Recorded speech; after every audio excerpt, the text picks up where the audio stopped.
Hello, and welcome to Corey's Corner. It is a Mental Health Monday, and we're talking about the big sad depression. Joining us today is my wonderful friend, Jason Fox. How are you doing Uh, today, sir? Hello, everybody. No, I'm doing pretty decent. Doing pretty decent. A lot better than the beginning of the month and last month because I was really sick, and we talked a little bit about that backstage of why my illness and stuff like that. So it's good to be better. It's good to be awake, not sleeping all the time and feeling shit and feeling like you're gonna die.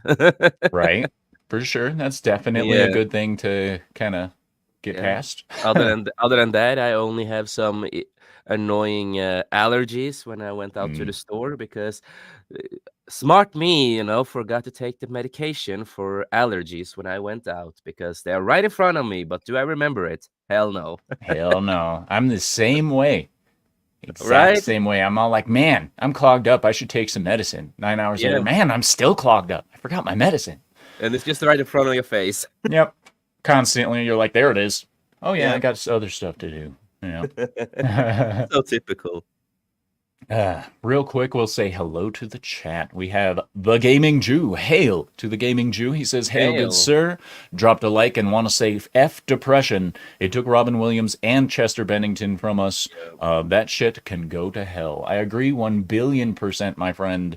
It absolutely can go to hell. It is terrible. We have Christian Delorme. Bonjour, monsieur. Hey, good to see you, Comment buddy. allez-vous? I hope you're doing well, sir. Hope you're doing well. We've got over on the Rumble side, we've got Vince Womack. What's up, Hey, buddy? Vince. What is up? And then over on the YouTube side, we have Vince Womack. Greetings and salutations. One of the best Hell mods out there. yeah. Hell yeah. He's He's great. He's crazy. He's great. crazy as a mod, man. He's like everything ready, everything Boom. set up. Yep. He's he's a fantastic mod for sure. And over on the Rumble side, we have TZ Burton. Hail. Uh, it says YouTube is asshole. Word.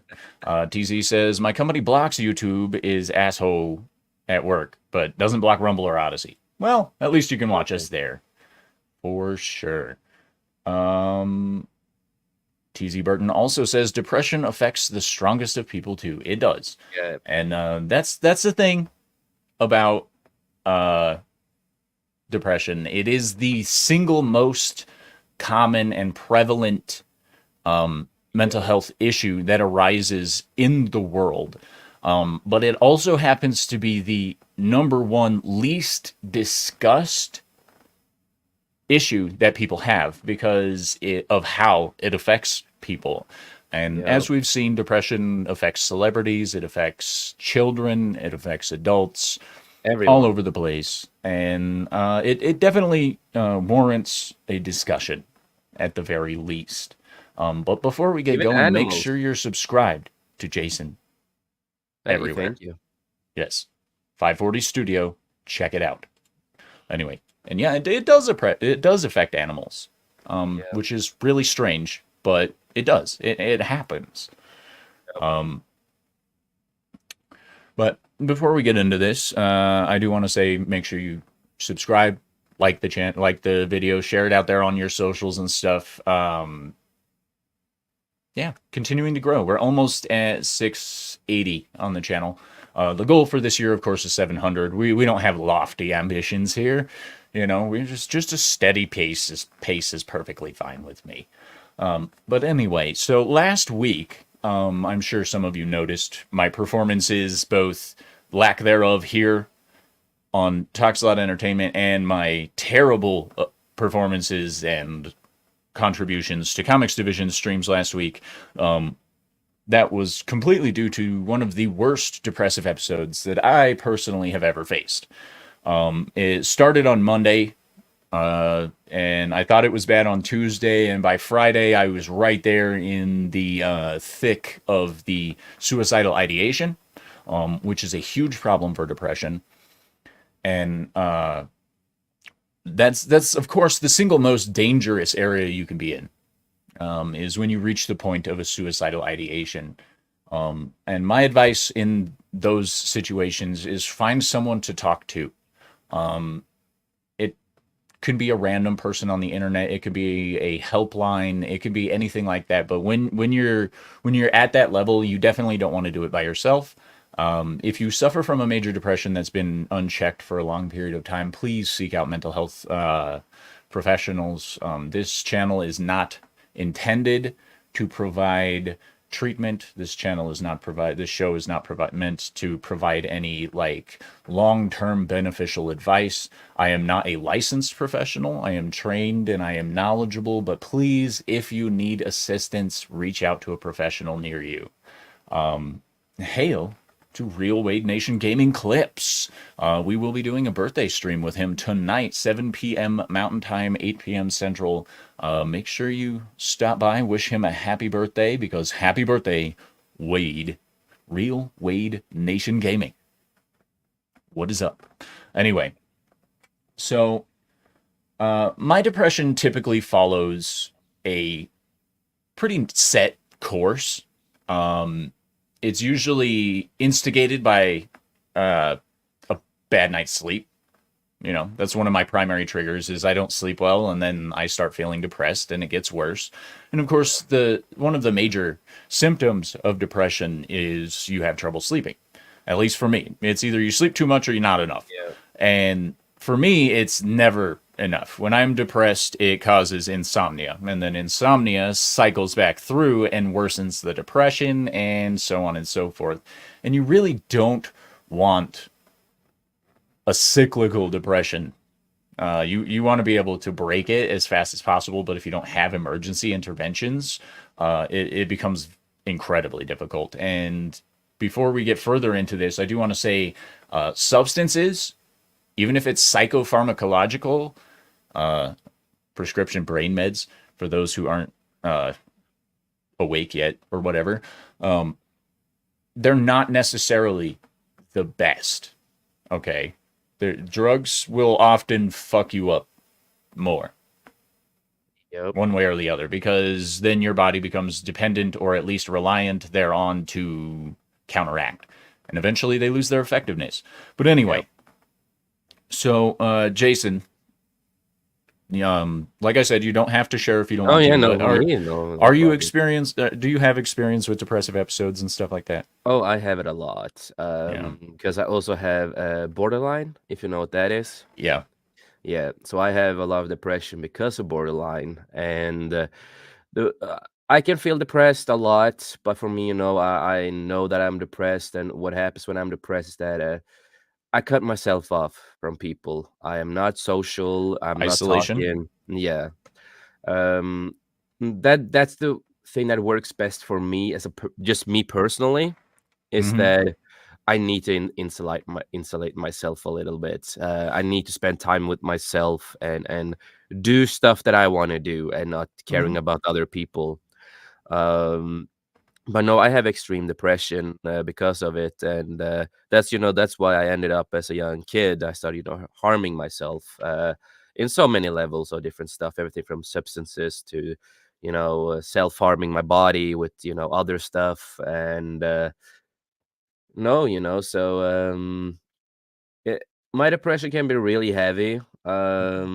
It's hard to explain because everyone is different on how they feel depression, and it is a unique feeling for a lot of people. I would call it unique because it is a really strong, weird feeling that is really not 100% describable. Um, Yep. but it's like when you go into your mind with the depression that's the worst part when you go in your mind because I always like to call it like I said before I like to call it the road in the head. You have like Right. the road, you have the good memories, you have the apartments of different places with the good memories, and further down you go, more darker the road will be. You go to the alley, right? The alley, and when you reach that end point, that's where I don't want to go because Right. that's memories I have forgotten, memories I don't want to remember, and just if I go there, I don't know if I will be able to get back. I've never been down that there for many years. But I know when I was younger, when I had a really hardcore depression episodes. Mm-hmm. I did try to end my own life, and I almost been successful. Um, According to the doctors, my body was basically dead for an hour. Wow. When I talked with them after I'm gonna be, this is 18 plus, and we're talking Mm-hmm. about depression, Yep. and I did hang myself. And they said basically my body was in a way dead for an hour, in a way, because I was not responding. My body was cold and everything like that. Mm-hmm. But I woke up.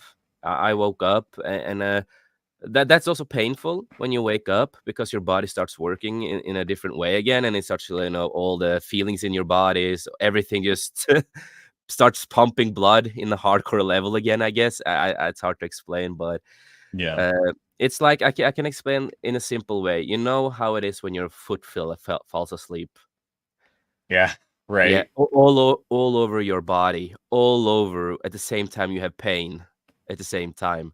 That's a way I will explain it Yeah. in an easy way. But no, normally when I feel depression, the depression, I normally, I understand it on how I act, how I respond to people, and how I view stuff. I kind of have like this mental thing that I understand it now when it starts happening.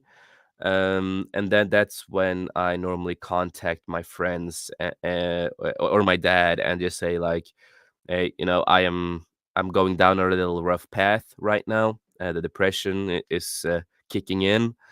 I just need to spend some time alone. Please don't, spam me with messages if I'm okay. Right. I Right. will be okay because I'm not I might be depressed now, but I'm not suicidal anymore because Right. I found out in my life that I have so much to live for, and I don't want to Mm-hmm. take that route. Gain a lot of good friends here on YouTube and in real life, and I want to build on a company, and I want to create movies and music. There's so many things I want to do, and I also think that I want to create a legacy, with all this. Yeah. And one day, I'm thinking I want to get married. I want to have kids. People always say I'm crazy of how many kids I want. I'm like, and 9 to 10 would be fine for me. But I'm a Norse pagan, so Right. That we want to have many kids and a big legacy. right? Yeah, hell yeah. Why not? And you made some really good points there. It is important to understand your depression on a level that allows you to control it instead of it controlling you. I'm going to touch on some comments real quick here. We've got TZ Burton. He says, I don't have a lot of in person friends, but I feel at home with you guys. I love the concept of meetups. My channels are doing that now. That's awesome. A great way to make new friends. Indeed, it is, and that's one of the actual benefits of the internet. As much as I hate the internet and social media, it does allow you to actually connect with people that might understand you better than people in real life. And I always say, reach out to people online. If when you're friends with them and stuff, make sure you actually reach out to your online friends as well, because they will often, because they're not as connected with you as a family member, let's say, or a real life friend, they will oftentimes be slightly more supportive. But make sure you're reaching out to the right people. Always Don't support with the right people. Yeah, it's got to be the right people. Like this isn't to dig at him when I say this, by the way, but like if I was in a depressive episode, I probably wouldn't reach out to Toxic Man Flu. The generational gap kind of causes some problems, but he's not the kind of person that really and once again, not a dig at him, he doesn't exactly provide the right kind of support structure to help me through a depressive episode. So I know that I probably wouldn't reach out to him. I'd reach out to him if I'm in a good mood because I love talking to Toxic Man Flu. But when it comes down to depression, you need someone who's going to fit your emotional state a little bit better. And when you meet people online, oftentimes it's a little hard because you're not sure how they're going to react to you reaching out to them. But there are people out there that will be supportive to you. You just have to be able to build the relationships, even though that's one of the things that's really hard Exactly. during depression. Yeah, exactly. Is that you have to get Yeah. past the anxiety that people are going to hate you because you're depressed. Because guess what? That's your depression talking. I can't reach out to people because they'll just shit on me or it won't matter to them or et cetera, et cetera, et cetera. That is your depression telling you how to live Yeah. your life. And it's really not a good thing.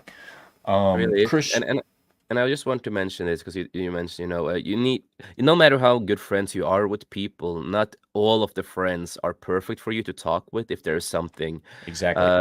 You need to, it needs to be one of the friends that you really can trust when it comes to the depression and these thoughts. And I have a lot of friends too and people that works with me, but I will never really go really hardcore in detail of what's going on and stuff because Right. I know they care and stuff, but they don't provide 100% everything that I need if I'm depressed. Exactly. Yeah. But I have like one friend of mine, Prismatics, for example, who is also my good friend in real life. And when you meet someone in real life, it gets easier, of course, Hmm. because you have bonded in real life, you've talked in real life, you've gone through stuff in real life, and bonded. So if there is something, I'm gonna tell him. He's the first one I will tell of all my friends because he is my all-time best friend. And but you always need to be the right person, even if It there's does. friendship and stuff like that. It does indeed. And the crazy part there, and this is going to sound weird, but there are anonymous online chat boards you can go to. They are somewhat dangerous places to go because there are a lot of terrible people out there who will There encourage the are, wrong kind of behavior. But yeah, oftentimes, and this is just kind of how it works with people, we can be more open and honest with strangers than we can with people close to us. Because the strangers, chances are we'll never see them again. We'll never talk to them again. We'll be able to move, like, just say what we need to say, get it out there, and then move on. yeah, And they can't lord it over us. So if you need to go to an anonymous chat board or something like that, do it. Because if you just need to vent, go to some place that doesn't fucking matter, put it out there, and then leave it behind. yeah. Because Do that honestly, in getting it out of your head is one of the biggest things that you yeah. could do And beneficially. it's better to do it that way and not be like a lot of the other people now that goes online on Like Twitter or Facebook. Tumblr. Ugh. Yeah, and starts, writing a whole list and other stuff like that. It's like, no, don't do that. That's not the way to do it. And then you're just seeking attention again, and Yeah, that's completely yeah. And wrong. it's not a good way to go about it. Uh, Christian Delorme says, my happiness comes from counting my blessings. I've been depressed all my life, so I became an optimist. I have trouble even saying that word. Optimist whose glass is always half full. Yes, well, as life goes on, you can make those kinds of changes and shift your perspectives on life to where it is a little bit more, that's not the button I wanted to push, beneficial for your life. And of course, TZ Burton donated over on the Ko-Fi side. I'm so glad I figured Hey! out how to set this Ko-Fi bot up. That's nice. But so over on the Ko-Fi side, TZ Burton says, "Let's kick depression's ass, just like Kamala destroys a pair of knee pads." Hell yeah! That's funny as Yeah, shit. right. And thank you, sir, for the $6 that will go, of course, back into making Talks Loud Entertainment better. Moving on. TZ Burton says, "We're glad you're here, Jason. We are indeed. We are indeed. My Thank life is much brighter because I have Jason Fox in it." Christian Delorme says, "The worst part of depression is the low self esteem." Oh, This is true. yeah, And the yeah, low self esteem is automatic when it's actual depression. And it doesn't matter. Like, most of the time, you can have high energy, high view of yourself, but when you hit a depressive episode, none of that fucking matters. None of it. It doesn't matter how good you actually are at what you do. It doesn't matter how good of a person you actually are. But when you're in a depressive state, you develop a low self-esteem, and that generates more issues. And the problem there is evidence to the contrary often does not benefit you. And this is one of those things where you have to look at yourself, and you have to look at everything you're doing from an external subjective lens. Okay, like, I'm shitty at music. I have yeah, dozens of other people that say I'm not. So clearly Yeah. that's not But true. that's how it works, man. Yeah, You just started doubting everything in your life, and that is also really dangerous and really sad, especially when you know you can be good at stuff. You know you have a lot of good friends. You've created something, but your mind is just like, no, nothing is good enough. Nothing is good enough, and you're a yeah, terrible person. You don't deserve to be here. Yada yada. All these thoughts in your head, all the self doubt, and it's not a fun mindset to be in when you're yeah. depressed. That's true. It's incredibly true. And one of the things that I do, it's a minor aid, but minor aids are better than no aids. And it's reminding myself that it's a temporary state of mind. Yep, Because when you get into a depression, it feels like forever. Even on my does. last depressive episode, which lasted for almost an entire week straight, I kept telling myself, this is only temporary. I will get through this. This is only Yeah, temporary. Like my mind is attacking me, but it is not a justified attack. And you yeah, have to just constantly keep reminding yourself that this is a temporary state. And yeah, for me, that's a really big deal for me because I have had major depression since I was 15 years old. And so at this point, it's referred to as persistent depressive disorder because it's lasted longer than 2 years, more often than not. And the problem there is when it's a persistent depressive disorder. So normal people have baselines. Like, this is where I am on a normal day. I'm not way up here. yeah. I'm not happy. I'm not way down here. I'm not sad. I'm just right here. And when you have persistent depressive disorder, it used to be called dysthymia. What it is your baseline is here, and then you dip down, and then when you come back up, you never make it back to your baseline.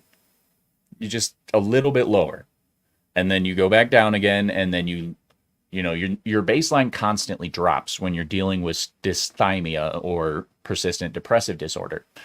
And the struggle with me is my baseline, like I have forced my baseline through years of work and training and stuff like that back up to a normal standing, but now my lows still dip below the new baseline.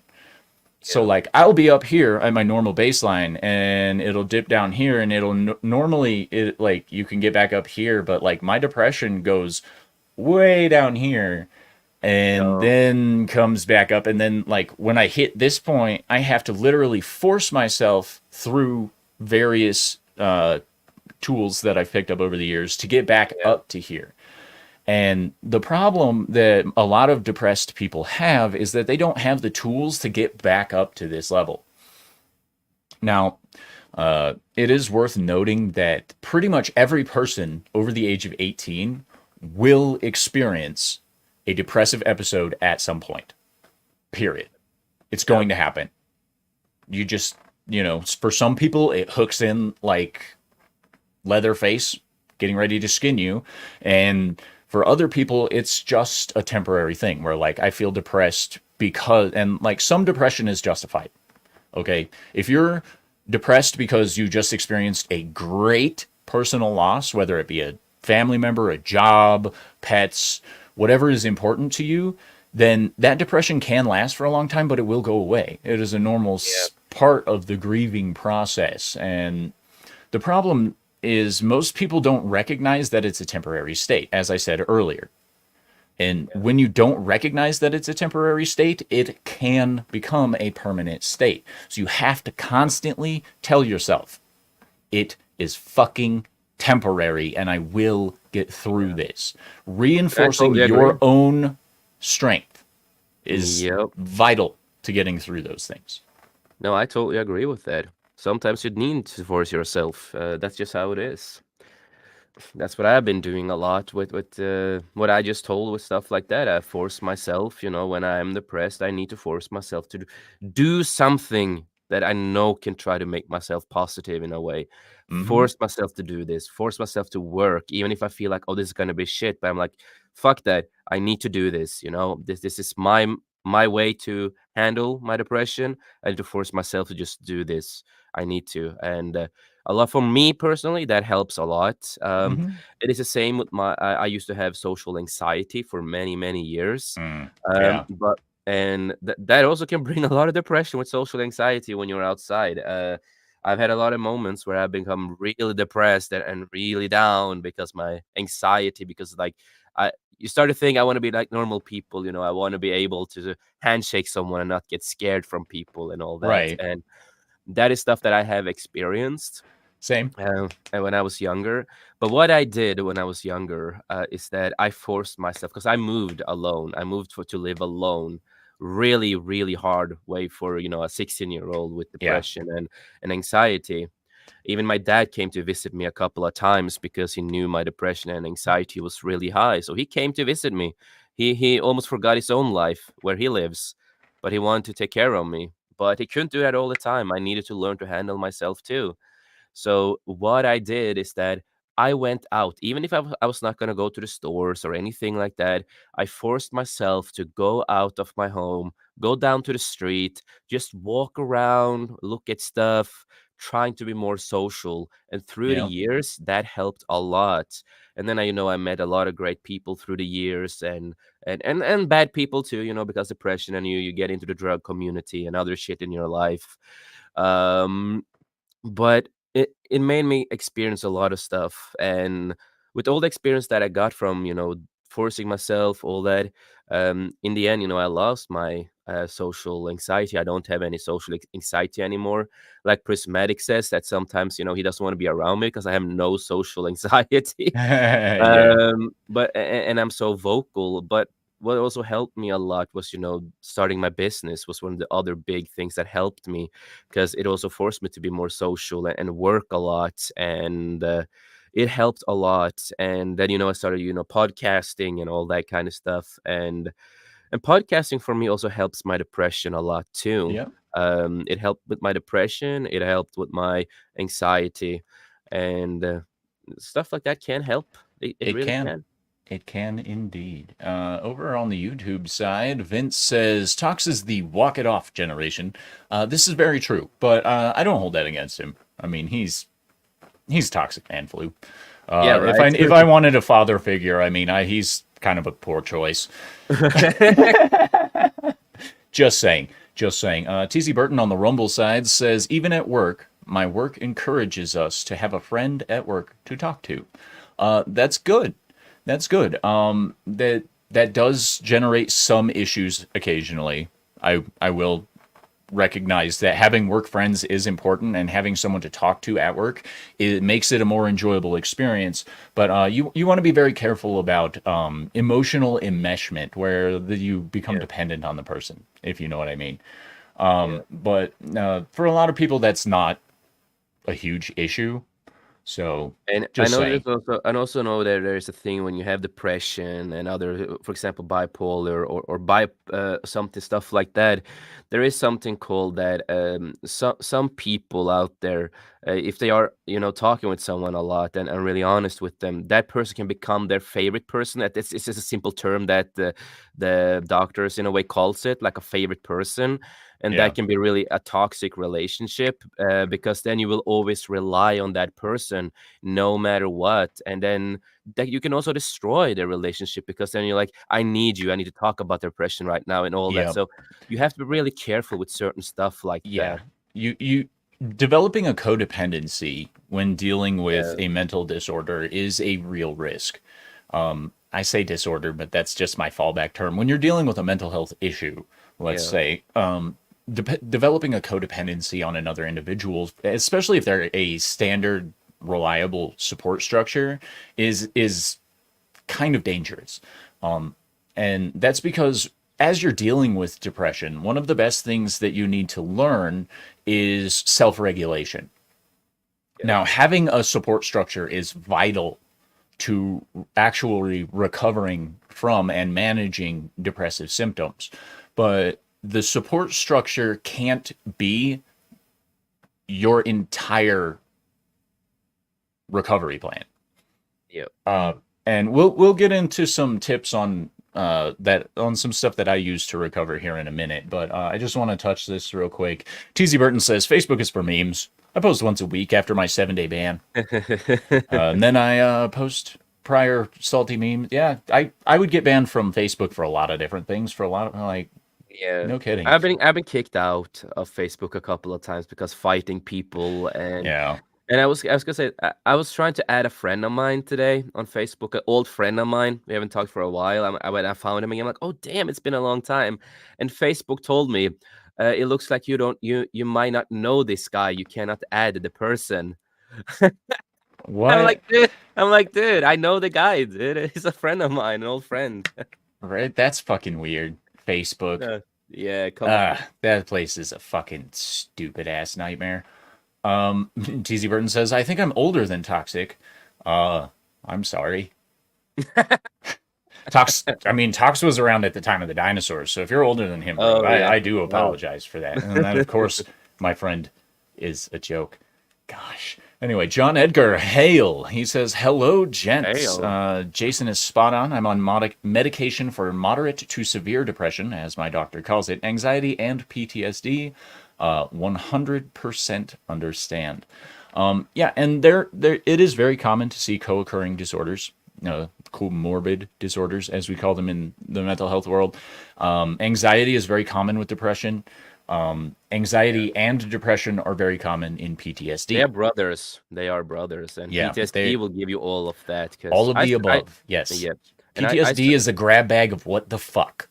yeah, because I do suffer from PTSD. It's not as bad as it used to be, but Right. that is also why I've gotten a lot more of the mental illnesses that I have is because Mm-hmm. of my PTSD. And why I have PTSD, it comes from having a really shitty childhood. Before I Mm. moved to my dad, when he found out what happened, he got fucking pissed at that certain person. But we can say it like that. I'm not ashamed of it. Yeah, I even told my little sister this year about it because she's old enough now to know the truth. And yeah, I did not have a great mom, so that's why I say I Mm. don't have a mom. I had a really fucked up, crazy, fucked up mom who should have been, in mental facility in my mind, Mm. the way I think. And she destroyed everything in my life, with everything from beating me and yelling at me. I was not allowed to eat when I wanted to, and a lot of these kind of stuff really fucked me over as a kid. And I remember when I moved to my dad, he did not know what happened at that in that home, so he did not know how to handle it. So he tried his best, even though he feels that he wasn't the best at it. I always will tell him, "You did the best you could. You tried your best Hell to yeah. understand." And my dad, like what my dad called me when I moved to him, is that I was basically a walking ghost because I had no positive emotions in me. All I knew was getting beaten, or I only knew about bad stuff. Being bullied all the time, come home to a broken mother who will, yell and hit you, you're not good enough, blah blah blah blah. And a lot of other stuff, of course, happened that I will not go into detail with. Um, so Right. because of all that, it's like even when I moved to my dad, he always got annoyed when I asked him, "Is it okay if I go to the bathroom? Is it okay if I take food? Is it okay if I take water or drink or whatever?" And Yeah. it's like you don't need to ask. You live here, and you don't need to ask to go to the bathroom. That's a normal Right. thing, If you need to go, you need to go. But I was so scared of doing anything. Um, so because a lot of that, I had a PTSD and a depression and all these things that happened to me made Right. me a lot of the way I am. That's a powerful story, bro. Thank you for sharing that. Hail to Keely Chow. Hey, Keely. Keely says, what's going on? Talking about depression. The most exciting topic.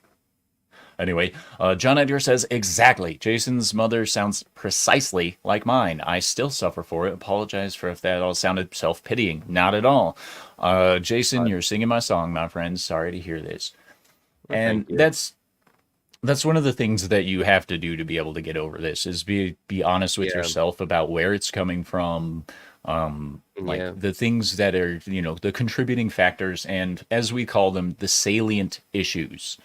Yeah. Because the salient issues are the ones that are actually important to the progression of a problem. And when you recognize those salient issues, you can start working on them. And if you don't recognize those salient issues, then you might see some improvement as you work on yourself, but you won't see long-term benefits from it. You have to be able to recognize and be honest with yourself. You don't have to be Yeah. honest with other people about it, okay? You have to be honest with yourself about what the problem is and where it's coming from. And if you don't know, then you should probably find someone to Yeah. talk to about it, to explore these issues, find out what's going on, Yeah. and eventually you can understand yourself a little bit. Yeah. I That's I what I had also to do. s- I also suffered from PTSD for a long time, and that's a weird thing to say. But so when I was 15, or actually when I was 13, my dad was diagnosed with terminal illness, stating that he wasn't going to survive for another like 4 years, whatever. And my dad was Superman in my eyes. Yeah. And when he got diagnosed, that literally shattered my concept of reality.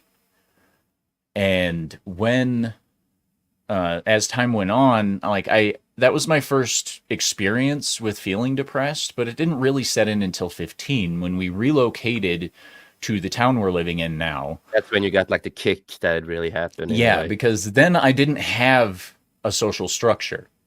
And so when I was 15, we moved down here. Dad got worse, of course, not to the point that he was like bedridden and stuff, but it got to the point where at 15, I started getting really heavy into drugs. I didn't care much about my own personal safety. I cared about sex. I cared about Yeah. violence because Yeah. violence was my outlet, and Yeah. it broke me. But then it became even worse a little later on when the PTSD became worse, not the depression itself. Well, this didn't help the depression. I'll say that. But my dad had been on medication for a long period of time. And of course, when you're on things like prednisone, which is a steroid, it causes a thinning in the blood vessels and a thinning in the skin and stuff like that. It makes it really easy for you to bleed. And one day I was at home and my dad just screams from the bathroom, "Corey, call 911." Yeah. So I call 911. I go into the bathroom to see what's going on, and it's completely covered in blood, right? And you want to talk about something that fucks your brain up. You walk into a bathroom where your dad's been, and it's just completely covered in blood. And, the paramedics get there, they get him out, and, my only reaction was to clean it up. Yeah. Like, I have to clean this because if mom sees this or dad comes home and it's still like this, I'm going to be in trouble. Yeah. And so I cleaned up about 2 liters of my father's blood out of this bathroom. It had turned out that he had gotten nauseous from pain meds and vomited up some of his food, and it had ripped his esophagus by like 3 inches of his Yeah. esophagus. Ugh. And of course, that fucked with me too. But from that moment forward, things just progressively got worse. And as my depression worsened, so did my social life, so did my Yeah. ability to go to work, so did, everything got worse. My dependence on substances. That's when about the time I started drinking for the first time. And, my depression actually got to the point where I didn't value anything in my entire life, Yeah. anything at all. And that's one of the biggest things about depression is it makes you lose interest and stop caring about everything in your whole fucking life. Okay. To the Nothing point that, matters. yeah, nothing matters. To the point that, you decide you want to get out, you want to end it, right? Yeah. And I won't get into the modalities that I used, but between the age of 15 and 20, I attempted suicide 7 different times. Yeah. Obviously not successful in any of them. Thank God. But, that was my low point. Yeah. Hail to One Man Show. What's up, Hail to buddy? one man show. Hail, buddy. Um, and and the thing there is, it took almost literally an act of God to pull me out of it. All right, I Yeah. was in the point, like I was already with my wife. I was drinking myself to the point that I was literally destroying my body. Like I would drink a Yeah. fifth before bed, open a new bottle, ready a shot for the morning. So when I woke up, I wouldn't have to deal with it, you know? And that was literally my whole life was alcohol for a little while. And it literally took the realization that I was going to lose. John Edgar says, appreciate the mini therapy session, fellas. Got to get back to work. Stay strong. Thank you, John. You too. Thanks for And being thank you here. so much for joining us. I love having you in the chat. I love having you around. But the thing there is my wife, like the idea, and this is what's really crazy about it. It took an additional trauma for me to break the trauma cycle. My wife was like, I'm going to leave you. I'm going to take our son and you will never see him again unless you stop this. Yeah. And through that, I was able to finally see that I needed to change myself. Yeah. And when I realized that, I knew I didn't have the strength or the willpower to push through it on my own. Luckily, I had just been arrested. So the state of Colorado was all like, hey, guess what? You get to go to alcohol treatment. You get to go to mental health therapy. You get to go do community service and help other people and do all this other stuff. And you get to wear these nifty ankle monitors for 2 years straight. And yeah, two of them, by the way. Yeah. That's how fun I was when I was drunk. I earned two ankle bracelets for 2 years. But anyway, it was during that time that forced reflection from the court system that actually allowed me to start exploring myself on a deep enough level to get out of all of that. And now, I still deal with the depression, but, I'm sober for 11 years. I have not attempted suicide in almost 20. I have not tried any hard drugs since then. I am a pothead. Surprise, surprise, everybody. Corey's a stoner. But I will use the cop out that I'm also a chronic pain patient, which exacerbates the depression, but that's a totally different discussion for me. So I'll touch on that real quick. Marijuana, in my personal opinion and experience of 20 years of doing it, does not get rid of your pain. It makes you care less about it. All right. Yeah. So when you smoke weed, you become apathetic towards your own suffering and it makes it easier to deal with. That's where most people go to weed for. I Yep. myself use it so I don't care about my physical pain. It's not Yep. used as an emotional crutch like some people use it. And so we can talk about some of the things that you can use to manage your depression. Okay. One of the biggest things about depression is it makes you lose interest in doing anything. All right, anything at all. And the biggest thing you need to do for yourself when depression is going, hey, fuck you, we're not going to do anything, is you have to say fuck you back and do it anyway. Yeah. Yep. Depression. Oh, well, what's the point in working out? The point of working out is to say fuck you to your depression so that you can Yep. beat it, because exercise causes dopamine and a bunch of other endorphins to flood your body Yep. and you're able to think a little more clearly. So, force yourself into the things that you still enjoy. It's really fucking hard. All right. If Yep. you Yeah. enjoy video games and you have absolutely no interest in playing them, find one that's so mindless that you don't have to think about it and just fuck around. All right. If you're a Yep. competitive player and you're depressed, don't play competitively. Just screw around for a little bit. Just Yeah. screw around, like what I do on Grand Theft Auto 5. Run around and Yeah. smack fat people Yeah. for an Exactly. hour. It doesn't matter if you're actually feel like doing it. The act of doing it is beneficial to you because you're not putting your life on hold for the sake of a shitty ass emotional existence at the moment. Yep. You have to push through, and that's a lot easier said than done. Okay. Exactly. Nothing I'm saying is like easy peasy lemon squeezy. No, No, it's not. it's difficult lemon difficult. You know, like it's really fucking hard to just Yeah. force I yourself could into not your say that normal better shape. myself.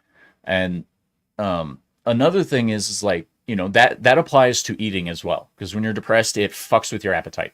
All Yep. right. You can either go for that you want to eat a lot or Mm-hmm. not eating at all. I have And experienced both. yeah, and in either direction, you have to be able to exert Yeah. control over your situation.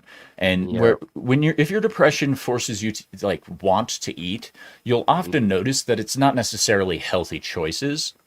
You'll go for chocolate, you'll go for sugary stuff, you'll go for shit uh food most of the yeah, time. just shit food, because that shit food is a quick release for dopamine. And the problem there is a sugar induced dopamine rush is a lot like a sugar rush. It's there and then it's gone. Yeah.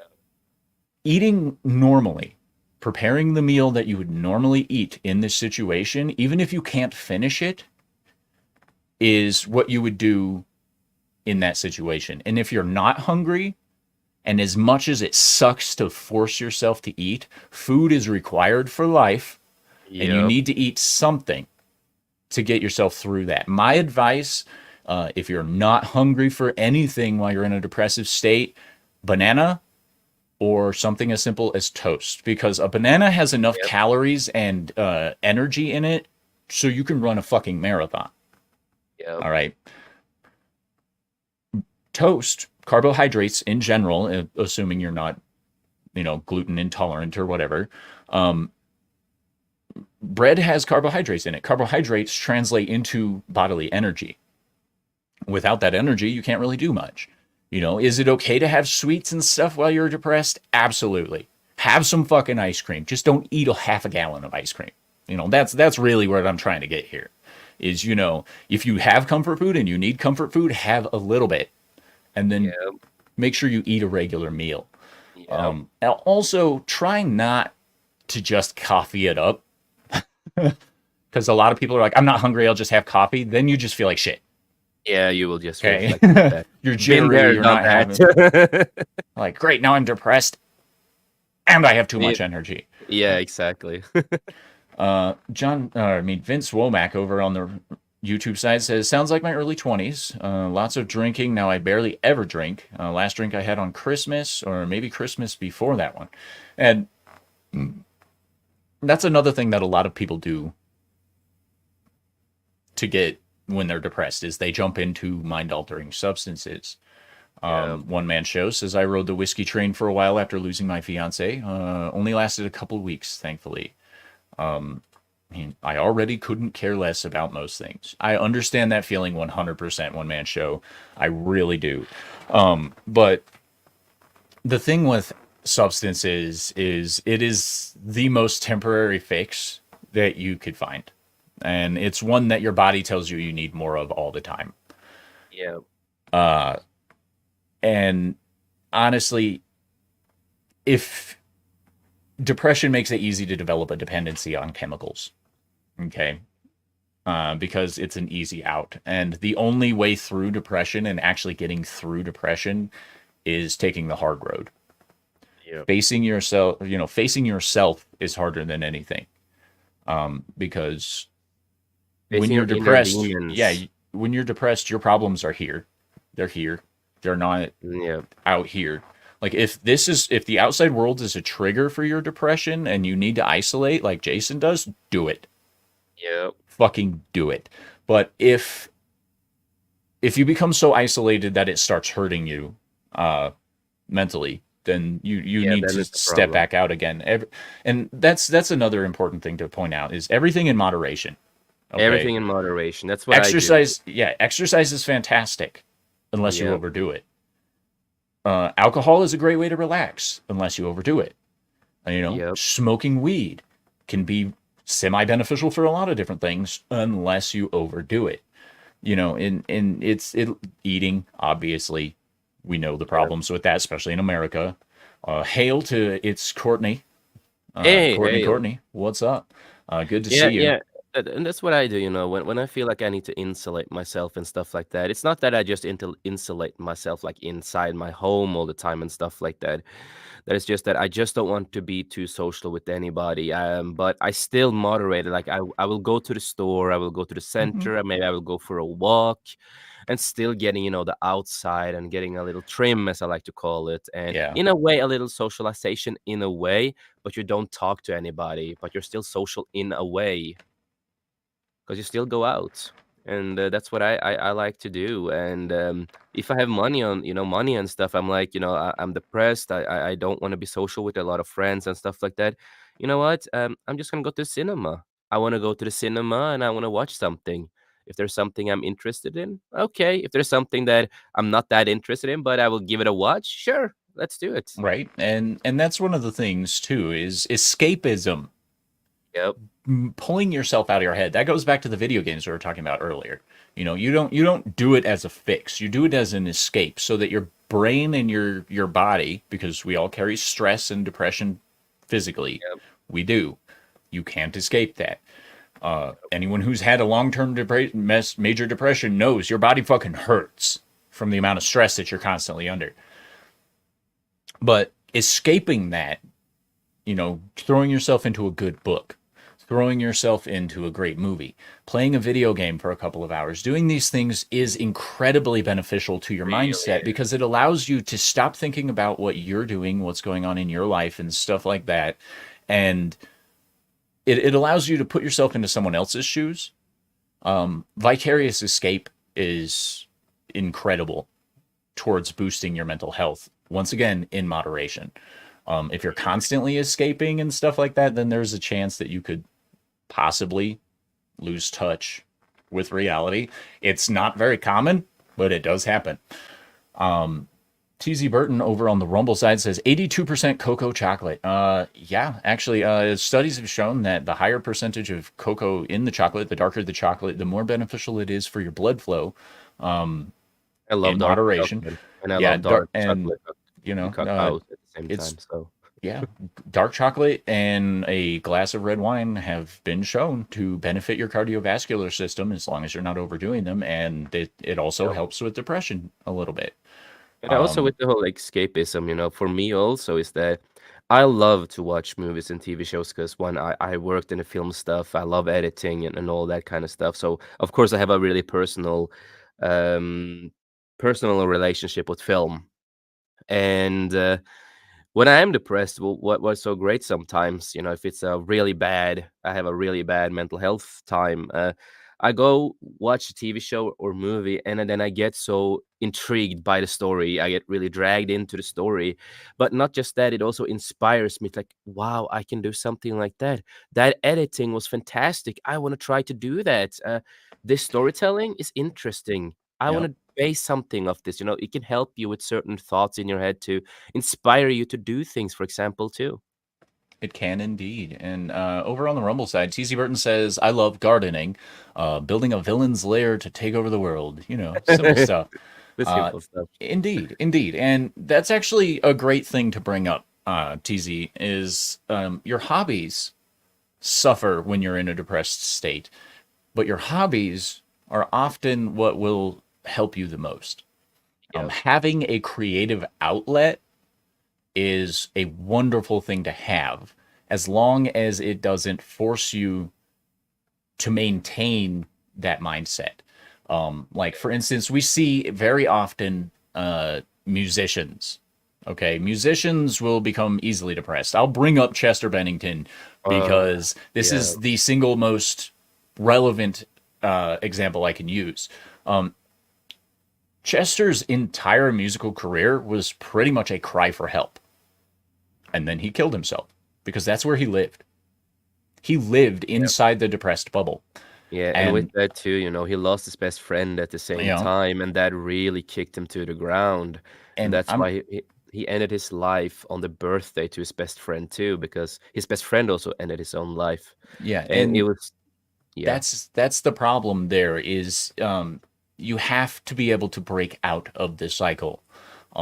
Like he tried. He really if you're a tried. blues yeah, if you're a blues musician and you're super depressed and it helps your career, awesome.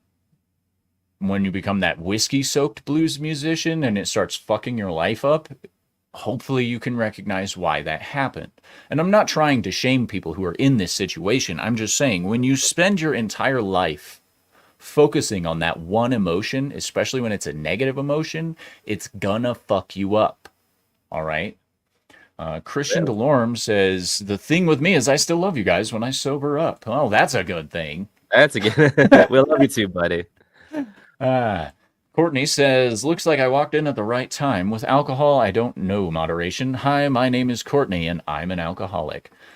She says she's been sober for 7 years without a drink now. Congratulations. That is huge. Congratulations with that.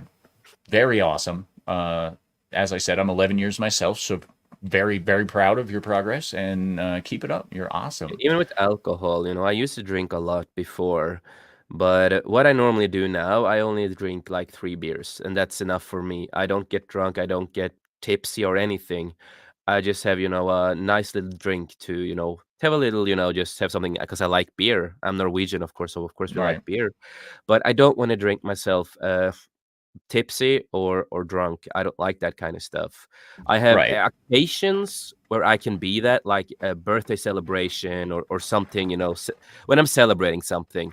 Sure, I can drink a little bit more, but that's normally with friends or family, special Yeah. occasion.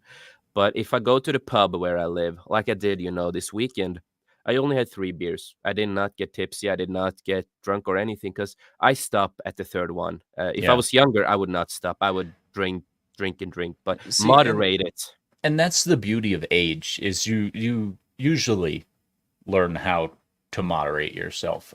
Hail to Mavis Beacon, a new face here. Hail. Wonderful to see you. She says, I'm in recovery. 20 years of alcohol abuse caused so much depression, but it's getting better now that I'm post acute withdrawal. Hell yeah. And is getting further in the rearview mirror. Hell yeah. Congratulations. And I do hope and pray that you continue your road to recovery and that Same you here. find that wonderful zest of life that is Yeah. there. Courtney says, depression is a bitch. Yes. Yes, it is. I've battled depression my whole life. I won't get out of bed or eat or answer the phone or even want to hear music when I'm in a major episode. That is one of the major, that is very common. And Yeah. I'm glad you're here with us, Courtney, Same because here. depression, especially long term, I know all about that. It is Yep. fucking terrible. Yep. Terrible. Uh, but yeah, so depression.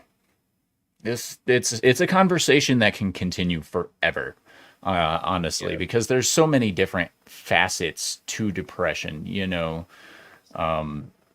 Mavis says, I know that I'm isolating and getting into a spiral when I don't feel like playing video games. Yeah, and Yep. that's one of the things too, is you need to recognize when the depressive cycle is starting. Yep. As I mentioned earlier, it's what Yeah, you learn to self-awareness is very understand. important. Yeah. Exactly. Indeed. Hail to Christopher Pretula. Hope I didn't mess that up too bad. He says, what's up? Good to see you. Always great to see new faces in the chat. But, recognizing the onset and being able to do an emergency intervention, if you will, with your depression is very important. It's very often requires something along the lines of thought stopping, which is a process taught in cognitive behavioral therapy, which teaches you to recognize it, recognize the thought and the emotion, literally stop yourself from thinking it, like consciously stop yourself from thinking that thought, and then you replace it with something that's even just a little bit more positive. Or if it is a severe one, you go directly into distraction and escapism phase to give yourself time to process. Now, does this work every time? Hell no.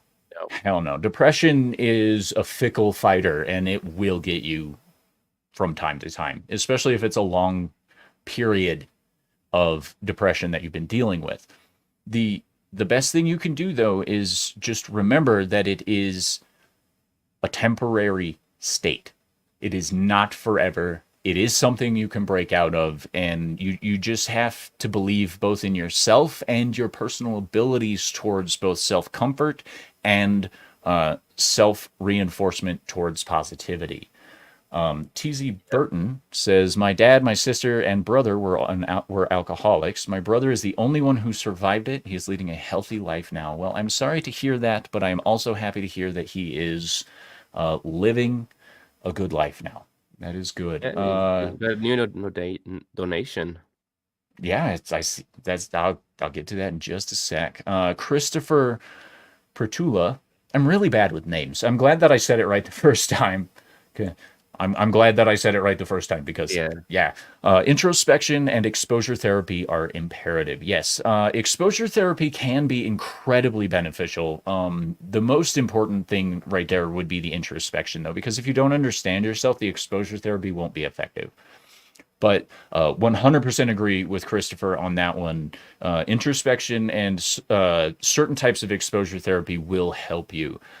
If it's a PTSD based depression, then desensitization, much like EMDR or various other types of desensitization, will also go a long way in helping you with that. The problem there is that oftentimes EMDR and things like that are prohibitively expensive, as my doctor likes to say. you know, that's because the training that goes into it makes the people who practice EMDR often think that they're worth way more money than they are. Christopher says, "I have PTSD myself." I'm very sorry to hear that.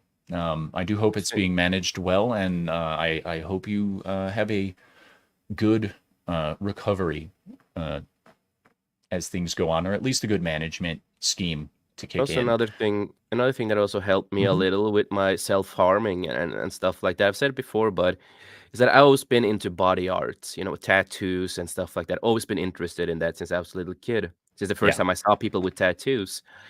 And if you are into if you are a person who like tattoos and stuff, getting tattoos on the arms and body and stuff like that can help you to not self-harm too, because in your mind sometimes it will tell you you do not want to damage the goods on your body that you have right. tattooed. So that can help for a bit too. That it can help. It can. And I know this is a strange thing to say, and it's not a widely accepted or even a approved treatment modality or anything, but pain replacement is very common. That's usually what self harm is you're going through a pain Yeah. replacement process, and body modifications of piercings and tattoos are very common stand-ins for pain replacement therapy.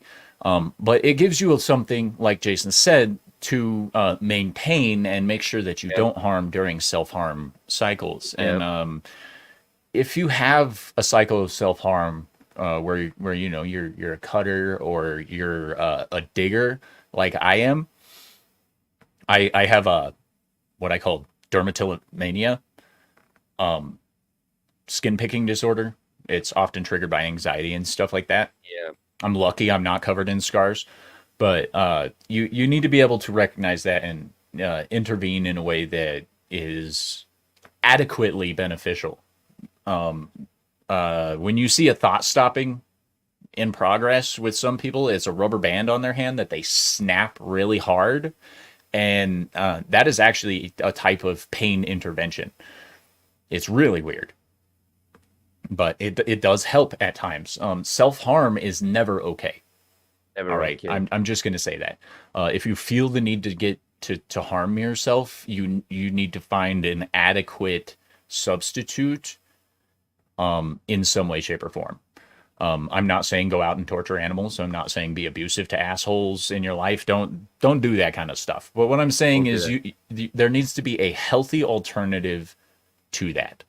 And Yeah. what that is varies based on the person. So I won't get into great details on what exactly you would, excuse me, fuck, do to replace that. Seek out a professional for that kind of advice. Courtney says, "It's what I tell myself. This too shall pass. I have the tattoo on me. The good, the bad, it's a good reminder. But I tell myself that with depression. Indeed. And this too shall pass is one of the most important things you can constantly tell yourself when you're in the middle of an episode. Courtney says EMDR works. It does. For those of you not familiar with EMDR, that's eye movement desensitization and reprocessing. It's bilateral stimulation based on eyes, and it helps you process the trauma that you've gone through. Yeah. She says, I couldn't believe it. I also have PTSD and CPTSD, which is complex post traumatic stress disorder. Oftentimes, you'll see combat related and non combat related PTSD.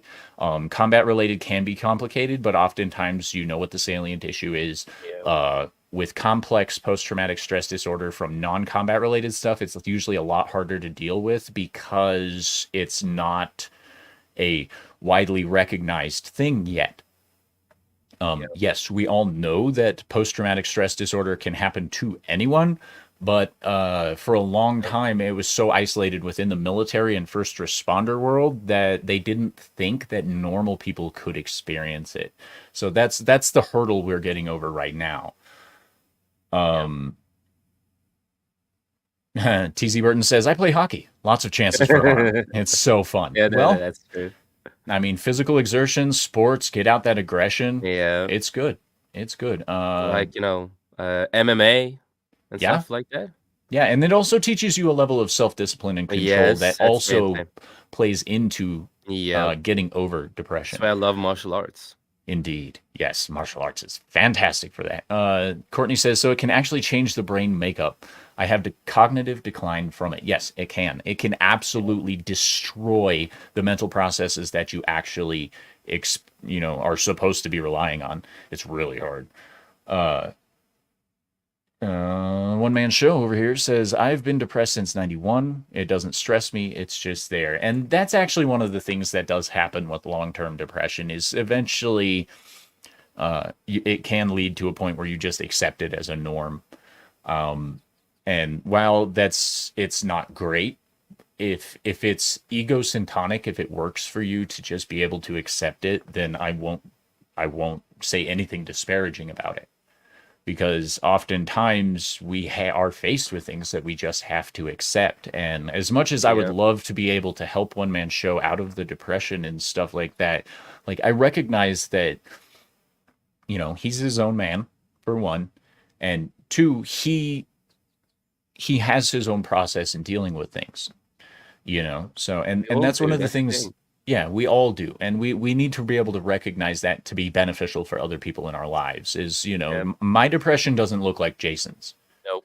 Jason's depression doesn't look like Christian's or Courtney's or anyone else's for that Exactly. matter. TZ Burton's looks completely different than OMS.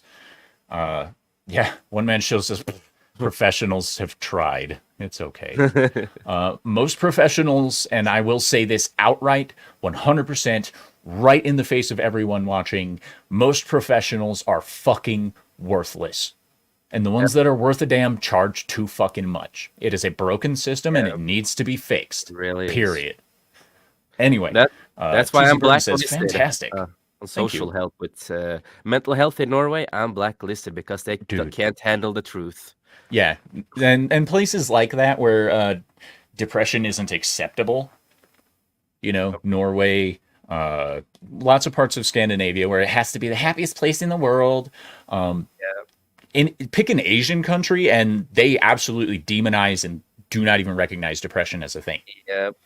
It really depends on where you are, and it pisses me off. Okay, Same here. it pisses me off beyond all belief that the people that received the same or even better training than I did don't recognize the harm they're doing in their practices by not actually giving a fuck or only serving high-end demographics. Yep. It makes me want to punch a therapist in the face. And I don't like feeling like that. I don't. I can use an example of one of my old psychiatrists. She was like, she wanted to check out if I've cut myself, and there was even she checked places I have never thought about before, and I'm just like, now I have that in my mind, Yeah, I was a young right? kid, but now I have that in my mind. That's a more dangerous place to do it. I can, if I want to end it, I can do it there. Yep. Okay. You don't do that with your patients. You do not. No, you But you don't.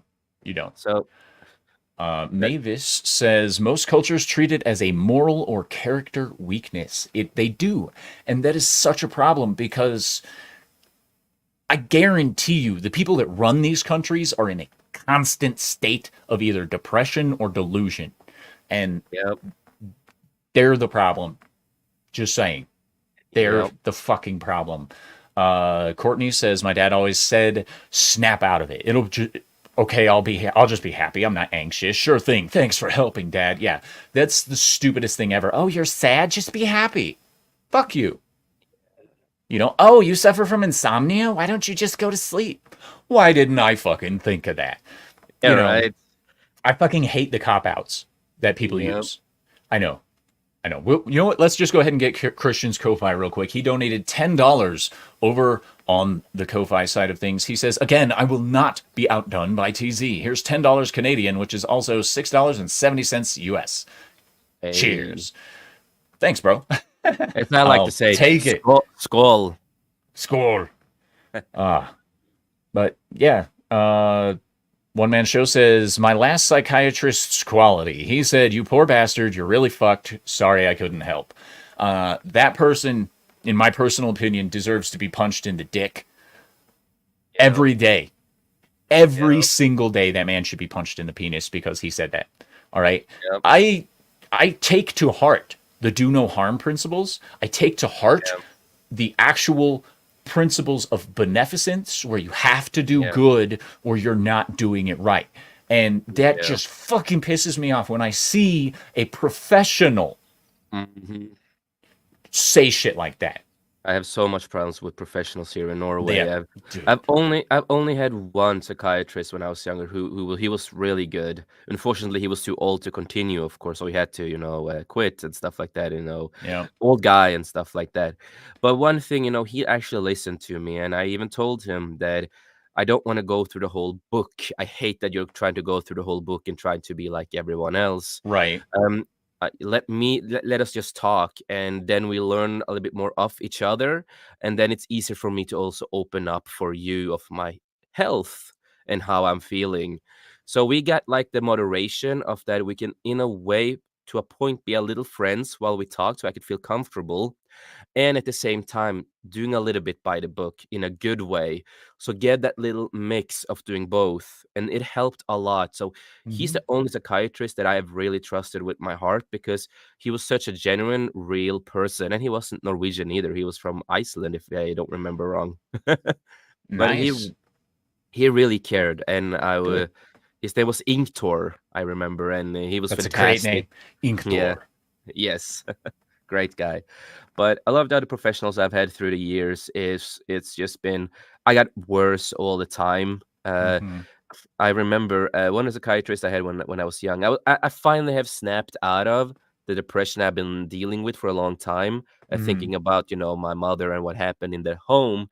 I finally got in a good mind space, getting away from that, because I lived with my dad. I've been doing stuff that I love, being outside, playing Star Wars, a lot of stuff that I just enjoyed. And then, I get there, and then she asked me, yeah, how did it feel to, when this happened and all that? And I'm just like, ugh. I said to her straight out, this is what I said when I was a kid: you should be really happy that I'm a nice person, or I would have killed you on the spot, I said, because that really hurt me as a kid. I was like 15, or no, I was 13 or 14 at the time. And this is when my mental health was really bad. And that really hurt me. It's like, don't ask it straight out. If you Right. want to get into that question, how I felt, talk about something else and build it up until I feel comfortable with Right. it. And I want to touch on that real quick, but before we do, hail to Yeah. Faye Knox. Wonderful to see another Hail. new face here. Says we have a great mental health team here in Cornwall, Ontario. They helped me. That is great. I'm That's happy to hear great. that there are good professionals out there. Um, I There it are a few of really them out pisses me there. off how When I was learning to become a mental health counselor 400 years ago, um, the one thing that they hammered into us is you never ask, how did that make you feel? Because it Yeah. is the stupidest fucking question that has absolutely Yeah. no results other than forcing that person into an emotional state. And I don't Yeah. know about other mental health professionals, but forcing a person into a mental state that they're not ready to handle yet is Yeah. malpractice. It is fucking bullshit and you shouldn't fucking do it. You don't ask Yep. people, "How did that make you feel?"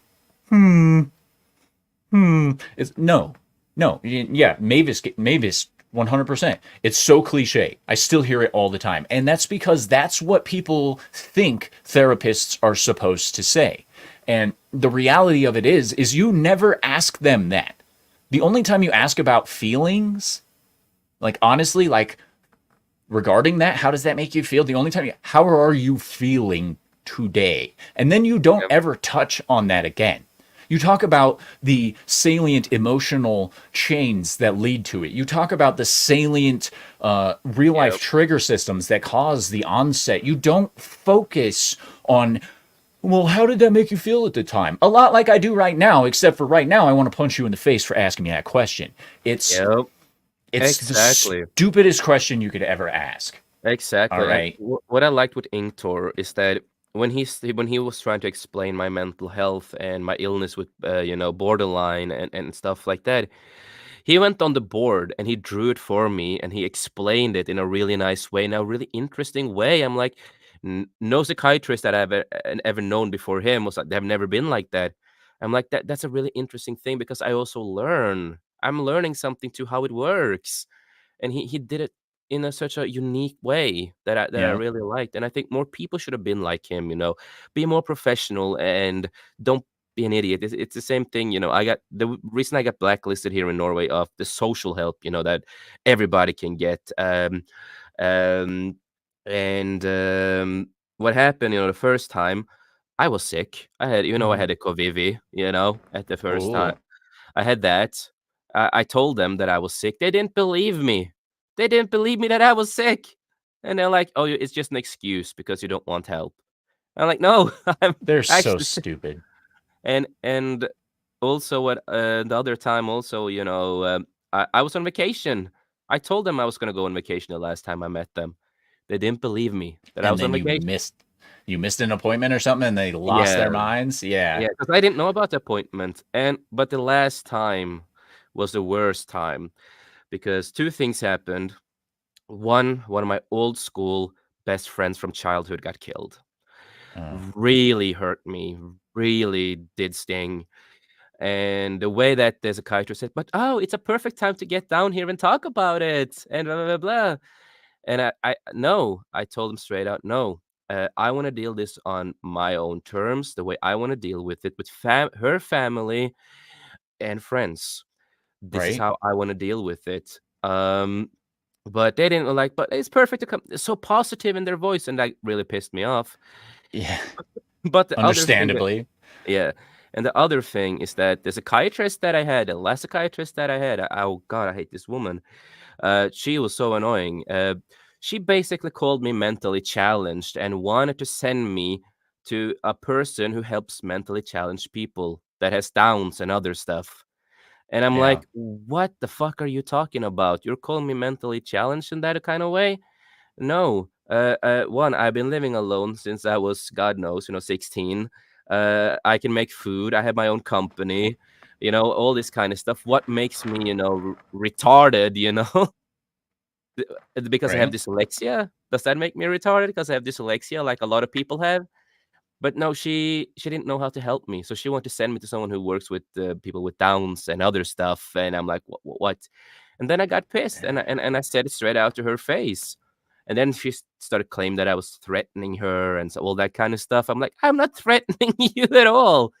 I told you how I feel because of what you said to me. You're a psychiatrist, this is what we're gonna say, how I feel, right?" Yeah. So because of those 2 last situations, I sent them a long letter of how bad they were against me, and why so many people go privately these days. Yeah. And because of that, I got blacklisted. And if I ever wanted to come back to the social Fucking help, Norway. what I had to do, I have to willingly go to a place and be there for months and prove that I want to get help. I'm like, what is this rule? What the hell are you guys doing? This Right. makes me never want to go back. So stupid. I fuck. So per- I've never been to Norway, but I've never heard a single damn good thing about Norwegian mental health care never professionals. been good. Like honestly, Never. It's only Christian been one. Delorme dipped out about 5 minutes ago, but I do want to say thanks for joining us, bro. It's always great having you here. You always bring a little bit of life to the party. And love the guy. Let's see. I love this one man show. How did that make me feel? Kind of like hitting my therapist in the head with a mallet. Yeah, Want to right. ask that again? Sure. Yeah. Gonna ask that uh, again. Mm. yep. And of course, there is a discussion of antidepressants going on in the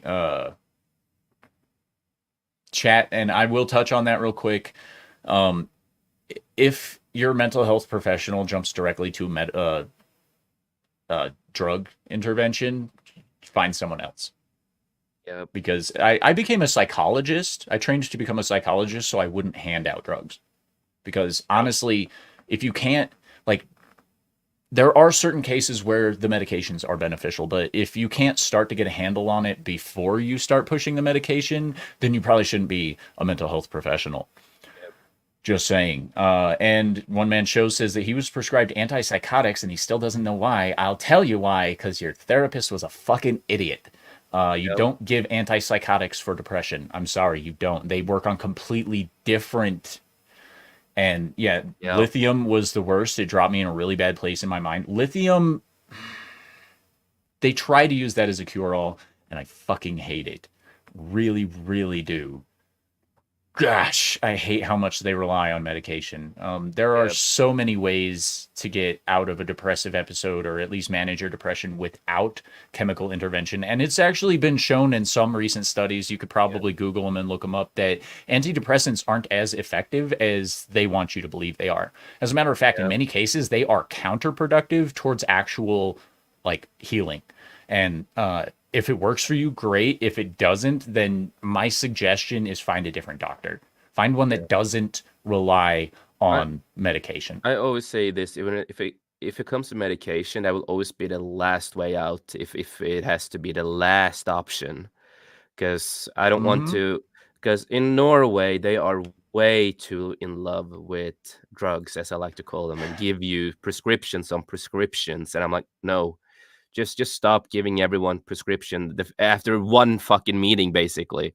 And that's the Yep. first thing that pops in your head. No, you can't just do that. They want to do that with me too, but me and my dad refused. Even my dad was like, "No, he's not gonna go on medication." And this was also time when I was 13, 14, 12 Yeah. years old and stuff. But they wanted me to go on this and this, and my dad is just like, "No, he's not. He's not gonna go on that. He's still too young. He also needs to learn, and drugs is the last option." And I've always felt Yep. the same way too. Indeed. But ladies and gentlemen, this has been a fantastic show, but we're going to go ahead and start winding down. Last thing to say about on the depression thing. Uh how to word this delicately. Don't identify as your illness. I know that's a weird thing to say, especially in today's political climate, but a lot of people go around saying that they are insert this mental Yeah, disorder. And one of the first things you need to do is change your mindset because the disorder, the problems that you're having, any mental health, they don't define you. They don't. And you cannot allow them to define you. You need to be able to recognize that you are a person separate from what you're suffering from, and yeah, that what you're suffering from is not you. Okay? exactly. You are not, as Courtney said, you are not your illness.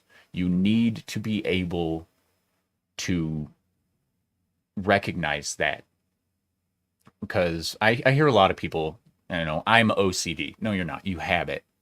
And even Yep. then, you probably don't have it because you're referring to it as I am. But Yes. I am.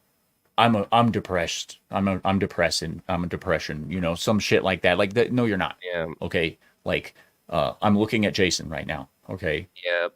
You are Jason. You are not Yep. your problems. And that's Nope. that's one of the things that we need to reinforce in society is that Yep. we are not defined by those experiences. We're not defined by those Don't happenings. We are not use it. defined by the occurrences Don't of identify shit. it. Don't identify mental illness like a sexuality or a gender. Right. Right. It's especially when it's something that you're not happy with. I know Yep. that sounds weird. Who's happy with depression? Who knows? In the Yeah. realm of infinite possibility, there could be someone out there who loves their depression. Like, oh my gosh, this is how I have to exist because this is my best Oh self. God. If you're out there, I guess good for you. But honestly, you don't internalize these things. Like, I'm not saying blame the world. Don't go all modern on me and blame society for all of the things that are going on. Like, they're always complex issues, but never allow them to define you as a person. Yep. Okay. and Exactly. and that's the message I'll leave off on. But Jason, where can people find you? What do you got going on, bro? Well, of course, you can find me on 540 Studio, of course. This week, of course, we will do a five cast. We will do a five cast on Wednesday with Prismatics. And also, we have the Beyond on Thursday with a bigger panel. So, we're going to talk about some stuff. And no, we are not going to talk about Disney Star Wars or Acolyte or anything like that. We are done Thank talking God. about. We are done talking about that shit because it's too boring to talk about. And On Fridays, you can of course find me on Comic Relief Crusaders stream, where we talk about funny news and some pop culture related stuff. And normally on Saturdays now, I have a new show called Skullcast, where we talk about whatever we want, and yeah, we just have a fun on that show. So we talk about everything that floats the boat, and sometimes we plan out to do some stuff. One of the episodes we will do on Skullcast is actually talk about movies we are excited for and do have some positivity, and we're going to do a ranking stream where we're going to rank some Marvel movies and rank some other movies, how we feel about them, and discuss, debate, and see where we will where the movie will land on the board. And yeah, working on some music and other stuff like that. And with that, as I always like to say, um, just remember life's too short, make the most of it. And we on this panel, we love you, we appreciate you, and none of us would have been here today if it wasn't for all of you peeps out there. It means the world to us, and you guys inspire us every day to continue doing this. And Every just day. thank you. Thank you for it. It just means Yes. everything to us. Well said. Well said indeed. Now, ladies and gentlemen, normally I would do a Dick's News or a Dick's News US tonight, okay? But I'm not going to because I'm going to be over on Real Wade Nation Gaming's channel for his birthday stream at 7 p.m. Mountain Time, 8 p.m. Central. Make sure that you're there to wish him a happy birthday and make sure you subscribe to that man because he's actually really fun. He's a Good guy. little into the sports ball, but I won't hold that against him. But yeah, so also tonight, catch me on Monday Meltdown over on Comics Division's channel. We will be back. Faye says Christian sent me. Ooh, nice. Hail to Christian, and thank you for joining us, Faye. I hope you enjoyed the show, what bit you caught of it and stuff. I do hope you enjoyed it. If you guys liked what you saw here today, make sure you subscribe. I'm trying to do Mental Health Monday a little bit more frequently. Thursday, I will be doing a Dick's News International because holy shit, have I got some stories for you guys. If you're not familiar with my news channel stuff, if you like weird, then go. If you like That's messed the up, place to be. you want to be there. I cover things. I'm a streamer doing streamer things. I cover things that other people won't. I don't do pop culture commentary all the time. I don't do politics ever. I fucking hate talking politics. So if you like escaping from the political talk on Rumble, you're in the right spot. If you like escaping the political talk on YouTube, you're in the right spot because I don't do that. I will occasionally have some moments with Bush McFadden that are political, but that's because Bush draws that out of me. But some people do that. Anyway, ladies and gentlemen, we're going to bounce. So stay sexy. Don't get murdered. And as always, have a wonderful time.